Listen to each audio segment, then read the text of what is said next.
Welcome to Limitless Possibilities. Stay until the end of this video because the last 2 minutes contain the one shift in thinking that changes everything you're about to hear. Right now, you're about to discover why being overlooked might be the most powerful position you'll ever stand in. Most people spend their whole lives trying to escape this feeling. But what if escaping it is the mistake? Keep watching, because by the end, you'll never see being underestimated the same way again. You walk into the room and no one notices you. No one expects much from you. People glance past you, already deciding who matters and who doesn't. It stings a little. It always does. But what if that feeling, the one you've spent your whole life trying to fix, is actually one of the most powerful positions you could ever be in? For most people, being underestimated feels like a wound. Something to correct. Something to prove wrong as quickly as possible. You want to speak up. You want to show them. You want the room to recognize what you're capable of right now, immediately. But the ancient world understood something modern life has forgotten. Being underestimated isn't a weakness. It's camouflage. Think about how much energy goes into being seen, the careful image management, the need to announce every win, the constant performance for an audience that, deep down, isn't paying as much attention as you think. Now think about the opposite, a person who says little, who lets others assume what they want, who moves through the world without needing anyone's validation of their ability. Which one do you think is harder to compete against? Niccolò Machiavelli understood this centuries ago. In The Prince, he wrote extensively about the danger of revealing your full strength too early.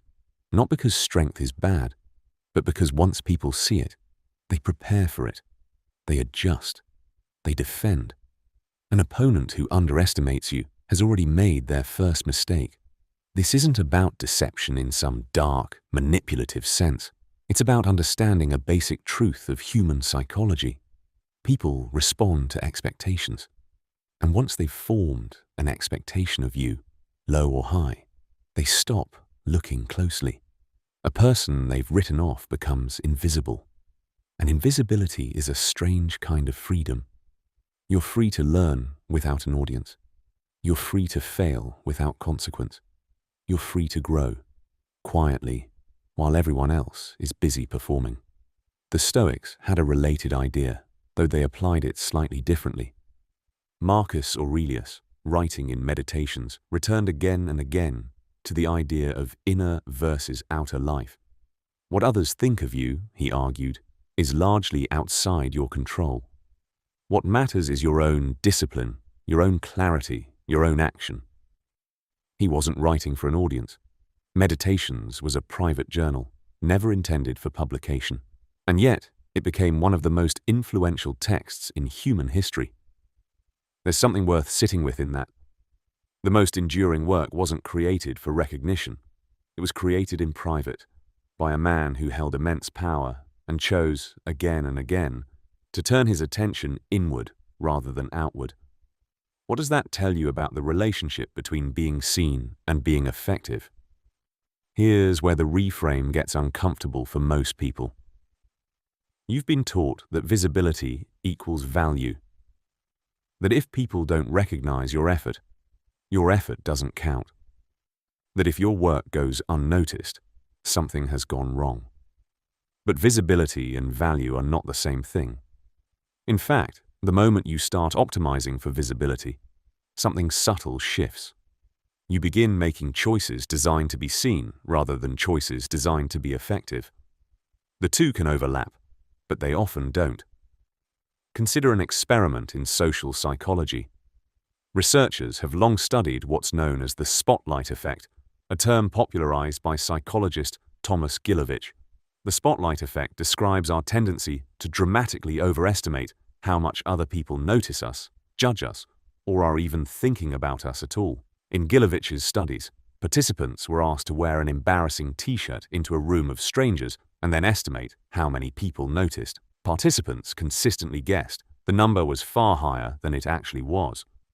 People are simply too absorbed in their own experience to be tracking yours as closely as you imagine, which means most of the pressure you feel to be seen, to be understood, to prove your worth in real time, is being generated entirely by you.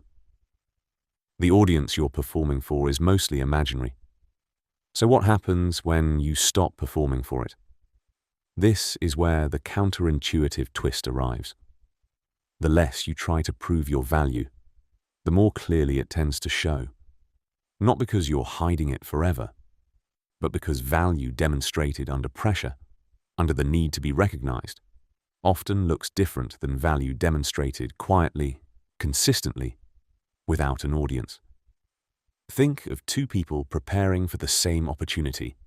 One spends their energy talking about what they're going to do.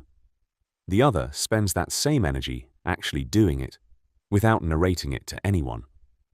When the moment arrives, which one tends to be ready? Pause for a second and think about this. Right now, somewhere in your life, there is a version of you that everyone else has already decided isn't worth watching closely. That's not a small thing. That's an advantage most people will never learn how to use. And what comes next is the part almost no one talks about. The part that separates those who stay stuck in this feeling forever from those who quietly turn it into their greatest weapon. There's a reason ancient strategists prized patience as much as skill. Sun Tzu, in The Art of War, wrote about the advantage of appearing weaker than you are, of letting an opponent's assumptions work against them, rather than fighting to correct those assumptions immediately. Letting people underestimate you isn't passive, it's strategic restraint. And restraint, in a culture that rewards constant self-promotion, has quietly become rare. Now bring this into your own life. Maybe it's a workplace where a colleague gets more attention for talking about their work than you get for actually doing yours.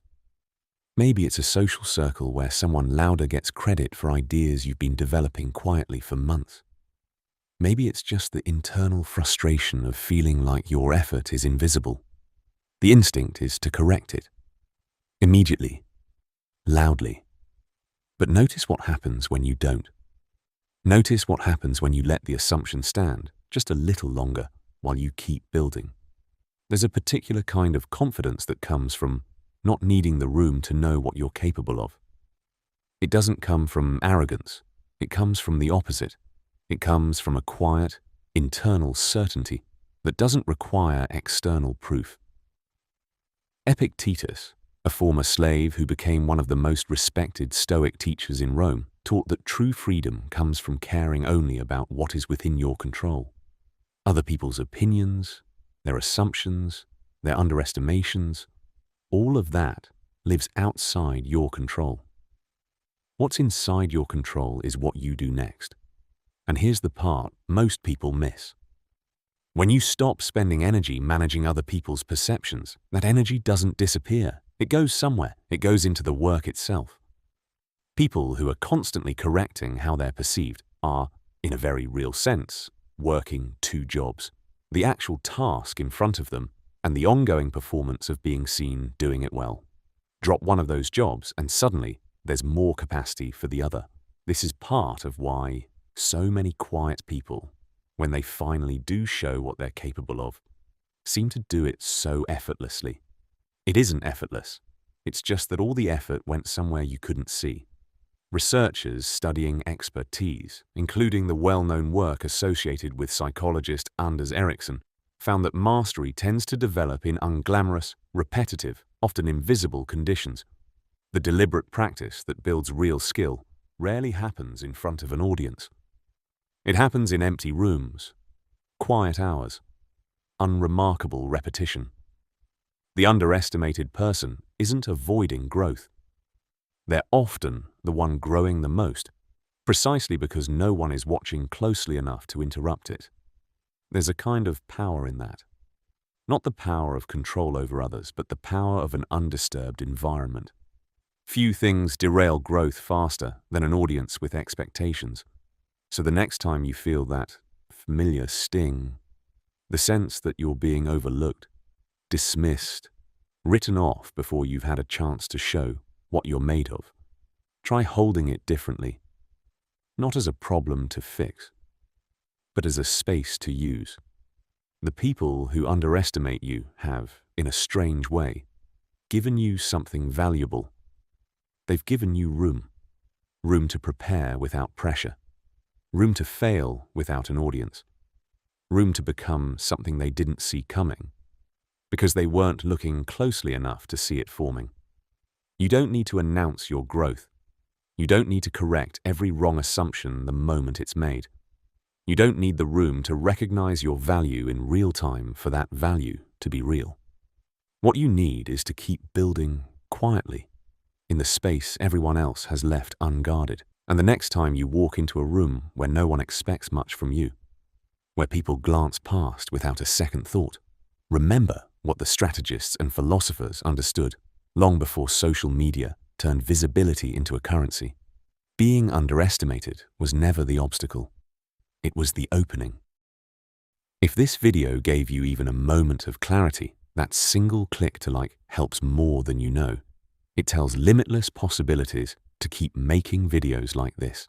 Subscribe if you want more of these ideas, ancient wisdom translated for modern life, delivered calmly, without the noise. But here's the real ask. Think of one person right now, someone who's been feeling overlooked, someone who's been quietly carrying more than anyone around them realizes. Send them this video, not because they need fixing, but because sometimes the people who need to hear they're doing better than they think are the ones who would never ask. And if this video felt like it was made specifically for you, like it was speaking directly to something you've been carrying, drop a comment below and say so. You might be surprised how many other people feel exactly the same way.